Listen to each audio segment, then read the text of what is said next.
Bom dia! Está no ar o programa Dicas da Veveta. Aqui você vai saber tudo sobre o mundo pet.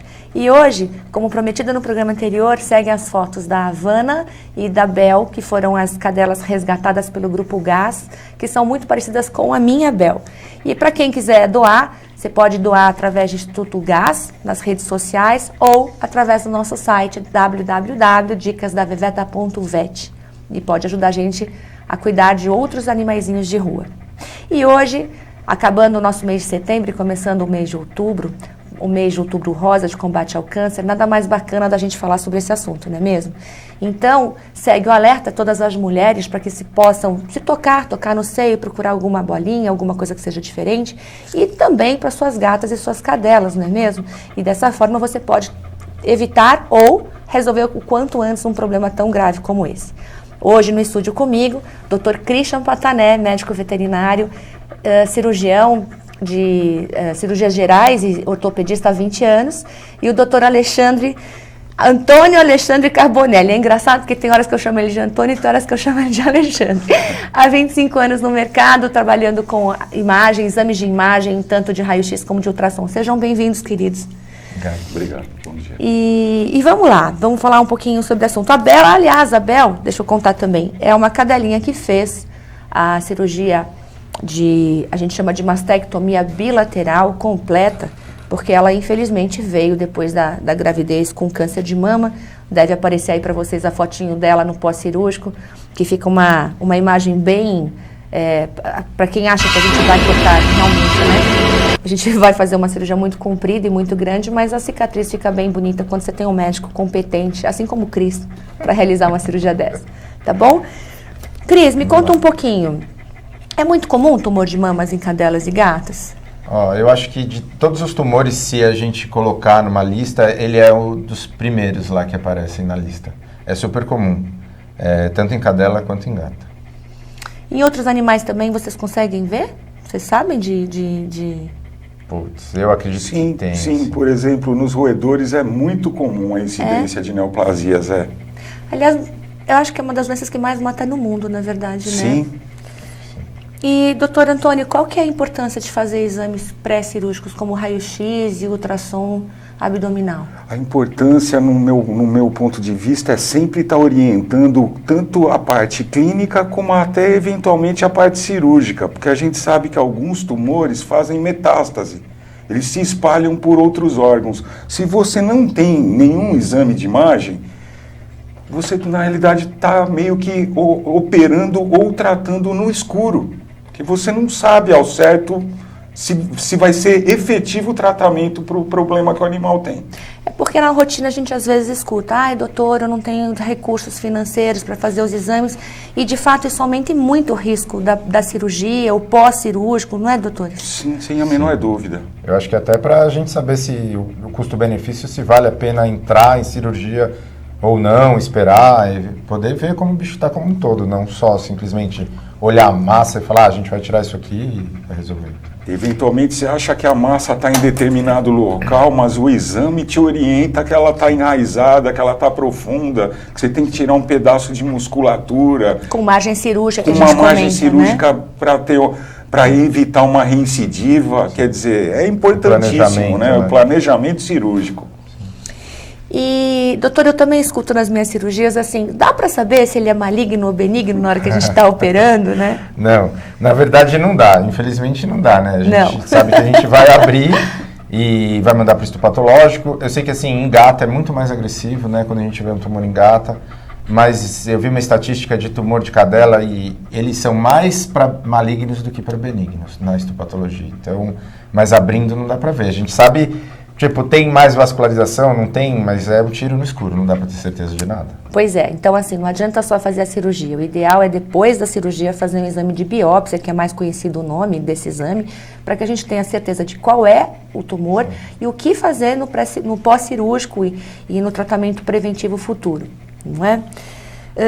Doutor Antônio, tem algum outro exame que é mais confiável que o ultrassom e o raio-x? A tomografia e a ressonância magnética, eles têm um grau de sensibilidade muito maior do que o ultrassom e o raio-x, só que em animais a gente tem um problema que é o custo E normalmente esses exames requerem uma anestesia, porque não dá para pedir para o nosso paciente ficar deitado, sem se mexer, sem vocalizar, e isso tudo atrapalha durante o exame. Mas também, não, na verdade, seria um segundo passo, né, doutor? Teria que fazer a imagem de raio-x e ultrassom antes, para a gente verificar, porque de repente se tem grandes formações, a gente já pega nesses exames e não há necessidade. Não há necessidade de um exame mais tomo, complexo. Né, ou de uma ressonância. Caso a gente tenha alguns outros indícios que a gente, mesmo nesses 2 exames, não tem apego, vale a pena pensar na ressonância e na tomografia, mas sempre lembrando que são exames mais caros e que o animal requer uma anestesia rápida, mas ele requer, né? Me fala uma coisa, doutores, como que a gente pode evitar o câncer de mama? Bom, eu acho que fazendo uma castração de animais mais jovens, na verdade a gente consegue estar fazendo com que a gente diminua a incidência de câncer de mama. Eu acho que é a única forma hoje em dia que a gente consegue fazer fazendo a castração.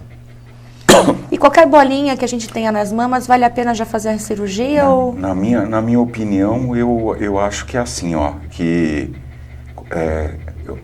o que a gente vê na rotina nossa, que os animais que não são castrados, eles têm uma tendência muito maior do que aqueles que são castrados. Os que são castrados, eu diria para você que é menos de 5% que vão desenvolver alguma coisa nesse sentido. Agora, os inteiros que não são castrados, aí infelizmente a incidência é muito grande.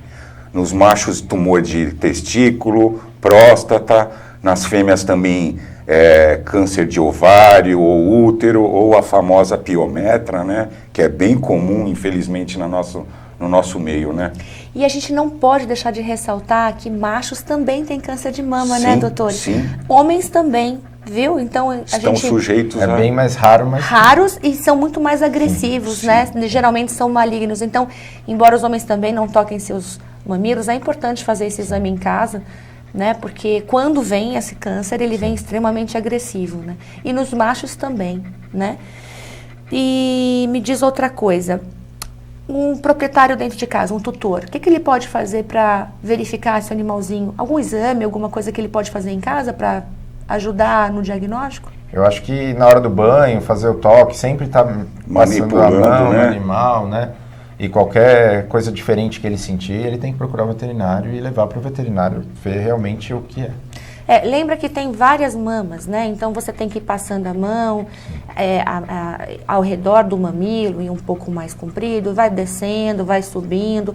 Tem cadelas que têm as mamas um pouco mais densas, né? Então qualquer bolinha, qualquer coisa diferente, você deve procurar o seu veterinário de confiança para que o quanto antes a gente resolva esse problema é melhor, mas como os doutores comentaram, a castração pode evitar essa doença e não só outras coisas também, como abandono, como um monte de animalzinho de rua. Então, a castração hoje ainda, no nosso país, ela é muito importante e vale a pena a gente bater nessa tecla, né? Mesmo quando os exames de imagem são negativos em relação ao câncer, a cirurgia, ela pode ter metástase depois, quando a gente realiza num tumor de mama? Pode, infelizmente pode sim. Por isso que é importante, pós todo o tratamento, que seja feito acompanhamento? Um acompanhamento. Isso quem determina é o clínico veterinário, que vai determinar a frequência com que isso aí... para a gente evitar, infelizmente, um mal maior. Porque quando a gente consegue pegar as coisas no início, o tratamento é mais fácil. Cris, uma vez eu tive um caso de um câncer de mama, certo, que no histopatológico, na biópsia, deu que era um osteosarcoma, né? E nos membros não tinha nenhum índice de metástase ou câncer. Na verdade, você acredita que esse câncer começou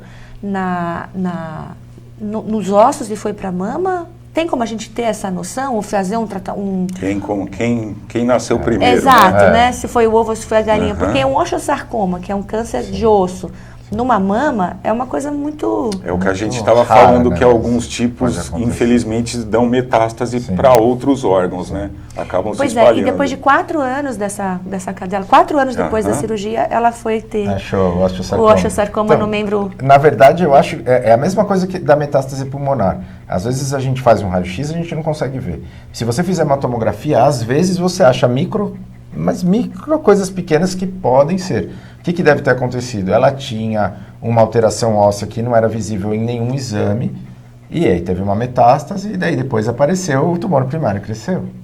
Então, na verdade, é difícil. E nessa situação, o indicativo pra gente era... A gente tinha falado que, olha, infelizmente vai ter que tirar um membro. E aí a pessoa já super preocupada com isso. Eu falei, não, vamos primeiro fazer um raio-x de tórax para ver se a gente já não tem uma metástase, porque a gente nem pensa nisso. E, de fato, ela tinha essa metástase pulmonar e, infelizmente, veio a óbito alguns meses depois. Então, já não era nem indicativo mais cirúrgico esse caso, porque a gente não tinha mais o que fazer por ela, né? A não ser trazer para ela qualidade de vida, né? Amenizador, né? Para a gente poder deixar com que ela chegasse nos últimos dias com um pouco mais de qualidade, né? E, doutor Antônio, quando a gente tem uma metástase, o senhor indica quando a gente tem nódulos abertos, por exemplo, couve-flores, assim, cirurgias... tumores rompidos, que a gente fala, sangrando. Ulcerados. Ulcerados, isso. Você indica a gente fazer a retirada desta formação? Sem exames fica difícil também pensar nisso aí, porque é exatamente o que você acabou de falar. Se tem alguma outra formação em algum outro lugar, a gente fica restrito àquele local. Então, se já está espalhado pelo resto do corpo inteiro. Eu acho que assim, cada caso é um caso. Na verdade, a gente não generaliza, mas tem que fazer os exames.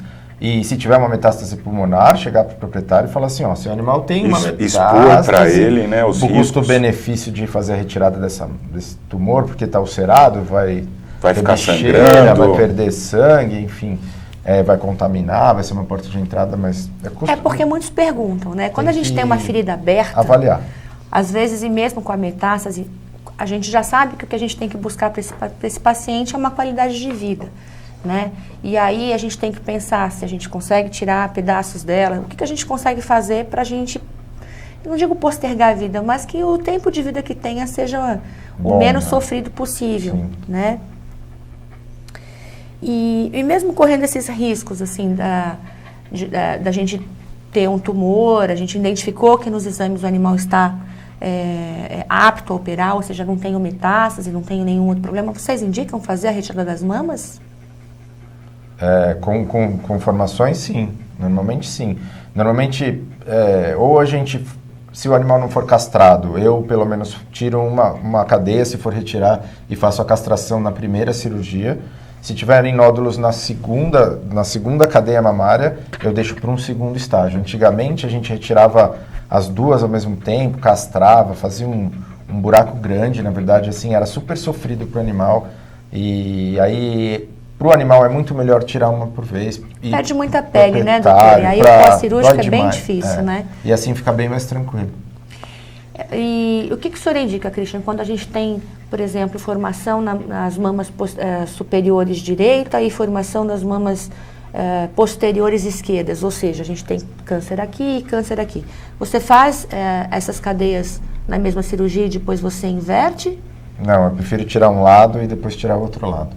Mas já fiz em X, assim, mas eu acho que fica melhor fazer a retirada paralela, assim, eu prefiro. E os linfonodos que alimentam essas mamas, vocês tiram? Eles acabam indo juntos, saem sim. Porque as metástases mais comuns são para os linfonodos próximos.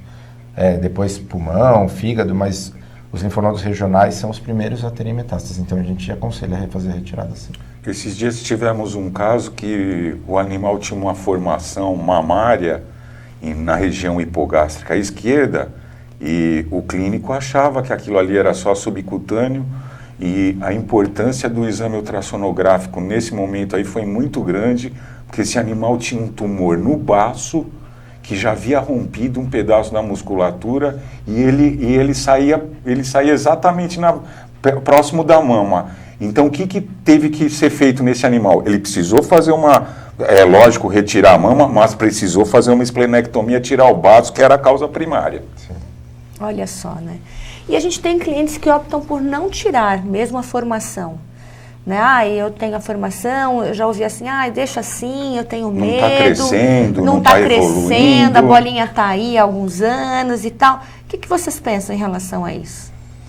Eu acho que assim, a gente tenta orientar, né, o máximo que a gente pode fazer. Da mesma forma que uma mulher pode ter uma formação na mama e falar, eu não vou tirar, me nego a tirar a mama, mas ela está correndo risco, na verdade, né? A gente orienta, é a nossa obrigação, na verdade, orientar. E vai de cada um. E é o que a gente está falando, que quanto mais precoce isso for feito, o resultado é muito melhor. Eu comento porque é muito mais fácil, como cirurgião também, a gente tirar pequenas formações do que grandes formações. Cris, qual que foi a formação maior que você já tirou?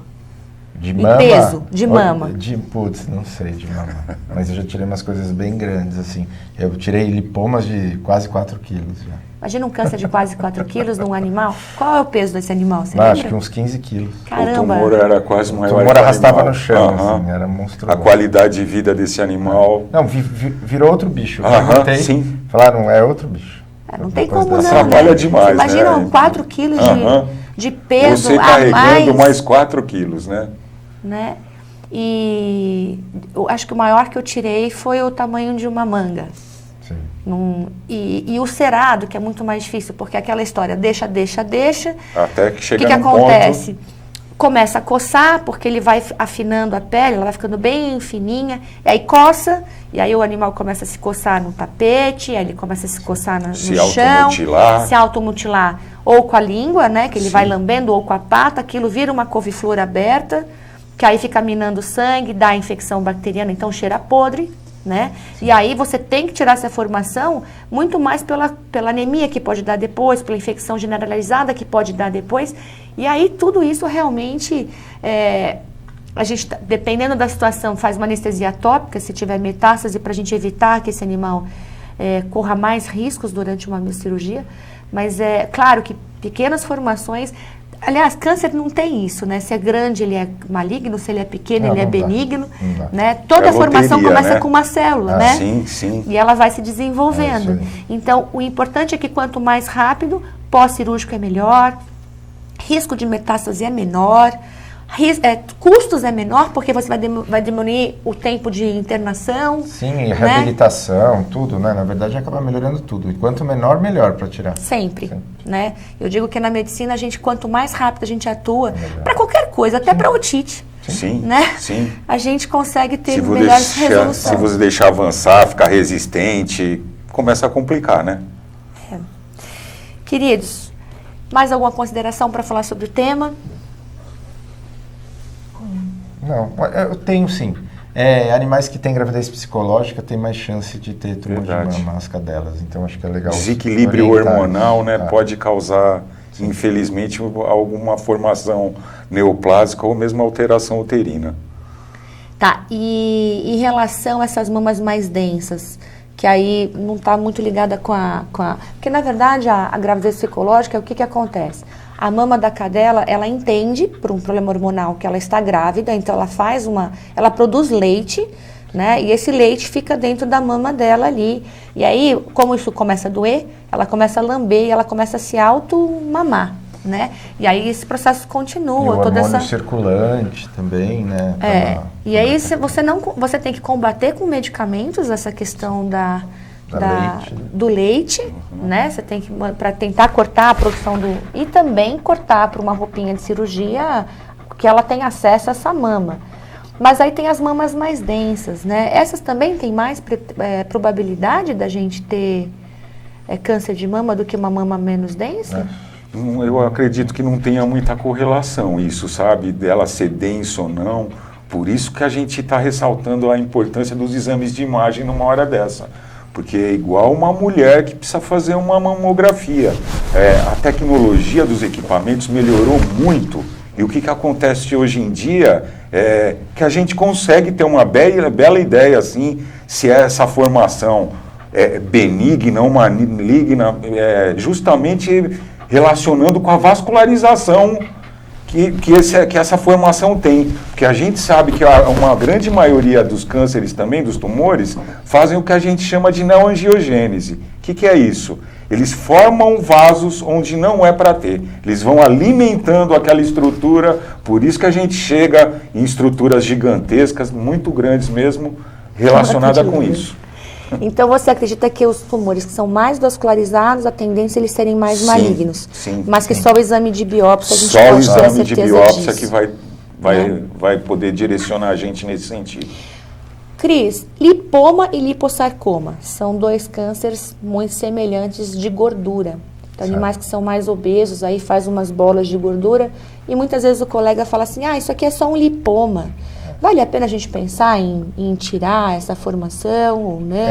Vale. Na verdade, eu já peguei vários lipomas que dentro tem um sarcoma. Então... Um tumor misto, digamos. Né? Na verdade... Dentro acaba tendo 2 tumores num sítio só, então acho que vale a pena refazer a retirada sim. Não deixar o animal ficar com nenhuma bola, quanto maior, pior também, pelo tempo, por tudo que a gente já falou. Pois essa semana, o doutor Antônio, ele me assiste na clínica junto, meu parceiro de trabalho, e nós pegamos um Rottweiler macho com uma formação ali na região de pênis, na região de mama, e aí a gente pediu o auxílio do doutor Antônio, porque parece uma... Qual é o tamanho daquilo, doutor? Uma manga. Uma manga, mais né? ou menos isso.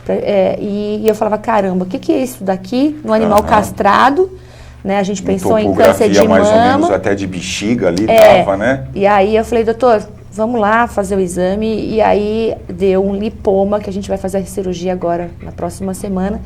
Mas sempre pensando nisso, quer dizer, ele me guiou, né, me orientou em cima de um exame para que eu soubesse qual é a técnica que a gente vai usar, qual é o tempo cirúrgico, né, qual é o risco que esse animal corre. A Bel hoje ela tá meio faceira, sabe? Ela tá querendo aparecer. Você quer mostrar a sua cirurgia, Bel? É isso? Você tá querendo mostrar que você foi operada? Me conta. Hoje a Bel tá mais soltinha na câmera, né? E outra coisa que eu fiquei pensando aqui é em relação aos anticoncepcionais, né? Que é verdade. Aplica nas cadelas por aí, ou gatas também, muito aplicado Isso predispõe demais a nas formação. casas, né, de ação. Às vezes a pessoa leva num lugar comercial. Sim. E fala, não quero que minha cachorra entre no cio, mas aí não quero castrar, tá bom, então toma esse hormônio aqui. Honestamente, eu não sei nem usar. Nem eu. Mas eu não sei usar, isso. Eu sei que existe esse hormônio para evitar que o animal entre no cio, ou muitas vezes como é que fala? O tutor, depois que a cadela cruzou, ele vai dar o anticoncepcional na intenção de evitar que a gestação aconteça. Já peguei casos, assim, raríssimos, mas já peguei um caso de um útero que estava lotado de pelo, que era um animal que provavelmente desenvolveu e morreu dentro desse útero, né? Justamente por uso de anticoncepcional. Existem muitos lugares ainda no Brasil, São Paulo eu acho que menos, né? Que existe a cultura de usar o anticoncepcional. Mas veja, você está postergando um problema que vai ter, né? Tanto a infecção de útero como a formação de tumor. Então, e vai custar muito mais caro. Postergando, né? E eventualmente até aumentando, né? Sim. Tudo isso. Aumentando a incidência de você ter um problema gravíssimo, mesmo que vai ter que cair para uma cirurgia de emergência. Pois é. E aí, quem vende normalmente esses remédios são casas de ração. Mas, por exemplo, eu não sei em outras cidades, a gente está sendo visto pelo Brasil todo e até pelo mundo. Na periferia de São Paulo também é bem usado, sabe? É uma pena, porque existem campanhas de castração populares, existem, a Prefeitura de São Paulo ainda, ONGs, fazem campanhas de castração com valores ou de graça, ou com valores bem acessíveis, e você pode evitar um problema pro resto da vida, né? Né, Bel? Que a gente tem que enfatizar que não é uma solução definitiva. Sim. Ela é uma solução, a princípio, temporária, que pode causar um mal muito maior. Um efeito devastador. Sim, sim. Então, o ideal é você evitar usar o anticoncepcional e sim pensar numa medida definitiva. E até porque quando você faz o anticoncepcional, a mama fica muito diferente, né? Ela perde aquela anatomia natural dela e deixa a gente como médico até bem mais, como é que eu posso dizer, com mais dificuldade. Aí sim vai requerer mais exames, assim vai requerer mais gastos que podiam ter sido evitados, né? Se fizesse todo o tratamento antes. Onde você vai, dona Bel? Bel tá hoje uma artista, né, Bel? Fala, oi, pessoas. Hoje eu resolvi chamar um pouco a atenção do programa. Eu tô toda de cor de rosa, pensando exatamente, fazendo propaganda do Outubro Rosa, do câncer de mama, né, dona Bel? Fala com a mamãe. Bom, enfim, eu acho que assim, é uma doença grave nas mulheres, é uma doença grave nas cadelas. Gatas, até onde eu já vi, os cânceres de mama são malignos, né? É difícil, eu não tenho me recordando assim. A incidência é maior, sim. Nos 13 anos aí que eu trabalho, que eu atuo como médica, eu não vi câncer de mama em gata que não fosse maligno. Não, e recidiva, e às vezes a gente opera e passa 1 mês, 2 meses, ele volta e tem que reoperar. É bem complicado. Eu acho que é bem pior o câncer de mama na gata do que na cadela. E hoje, depois de um câncer, por exemplo, quais seriam os passos, né? Você identifica a bolinha, vai no médico veterinário da sua confiança, provavelmente ele deve pedir os exames pré-cirúrgicos, retira-se essas mamas. No caso de um câncer de mama maligno, você tem a possibilidade de fazer quimioterapias ou outras medidas menos agressivas. A acupuntura ajuda nisso, homeopatia? Vocês acham que elas podem ajudar? Ou diminuir o efeito colateral da quimioterapia, por exemplo? Diminuir o efeito, acredito que sim. Sim, também. Né? E aí, com isso, a gente consegue pensar numa qualidade de vida para esses animais aí. Tem químios específicas para cada tipo de tumor, né? Sim, eu acho que vão ter tumores que respondem melhor, tumores que não respondem tão bem, mas eu acho que daí o oncologista acaba recebendo o exame do histopatológico e decidindo qual é o melhor tratamento, enfim. Isso é ótimo, porque hoje na veterinária a gente tem já as especialidades que muitos tutores ainda não conhecem, mas hoje tem oncologistas, tem cirurgiões só específicos de câncer, que normalmente os oncologistas também operam, né? Alguns sim, alguns não, depende. Tem uns que sim, né? Bastante que operam. E aí a gente consegue pensar em prognóstico para esses bebês. O mais importante não só a gente evitar que a doença se espalhe, mas é pensar na qualidade de vida para o seu pet, né? E junto com o médico da tua confiança, verificar todas as possibilidades de operar, não operar, como fazer se não operar, se operar, quais são os próximos passos. É uma vida que está nas suas mãos e que a responsabilidade é sua. Então, por conta de tudo isso, tudo tem que ser planejado para que a gente tenha o melhor sucesso em todo o procedimento, não é mesmo? O programa Dicas da Veveta vai ficando por aqui. Obrigada pela audiência, pelas doações, pelos comentários. Eu fico muito feliz. A gente está fazendo esse programa com muito carinho, com muita dedicação para você, não é mesmo? E é importante lembrar que o Dicas nasceu exatamente para ajudar animais que são moradores de rua. Então, quem puder doar ração de gatos, o Grupo Gás precisa muito. Então, a gente fica lá na Clínica Veterinária Cuidar. É um espaço que a gente pode receber qualquer tipo de doação, coleira, roupinha, comedouro. Aquilo que você tiver em casa que puder doar ajuda muito.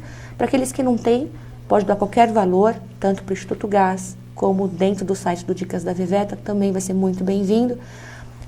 Eu creio que 11 de outubro eu vou estar junto com o Gás, na rua, fazendo um trabalho, e tudo isso a gente vai mostrar para vocês nas nossas mídias sociais, tá bom? O nosso compromisso vai ser sempre levar entretenimento e informação do mundo pet para você. Próximo programa, eu vou entrevistar o Dr. Celso Martins Pinto e o empresário Alberto Balhardi. O tema que a gente vai abordar é parasitas internos e externos, porque vem chegando o verão, não é mesmo? E, infelizmente, é uma preocupação de todos, não é mesmo? Cris, eu te agradeço de coração, você é meu amigo, meu parceiro nesses anos todos, um professor para mim, né? Eu preciso dizer isso em público, que me ensinou muito. Dr. Antônio Alexandre, que eu ia chamar de Alexandre de novo. Te Te agradeço muito esses dias, a gente trabalha juntos, né? E a gente pode sofrer juntos e ajudar muitas outras vidas juntos. Sem dúvida, sem dúvida. Eu agradeço de coração ter vindo. Eu que agradeço. Obrigado pelo convite. E depois o doutor Antônio vai vir também falar com a gente num outro programa sobre corpo estranho, né, doutor? Tem algumas histórias muito interessantes aí para a gente poder contar. E é isso. Eu agradeço de coração. Até segunda que vem, ao vivo, às 11 da manhã. Um beijo e até o próximo programa.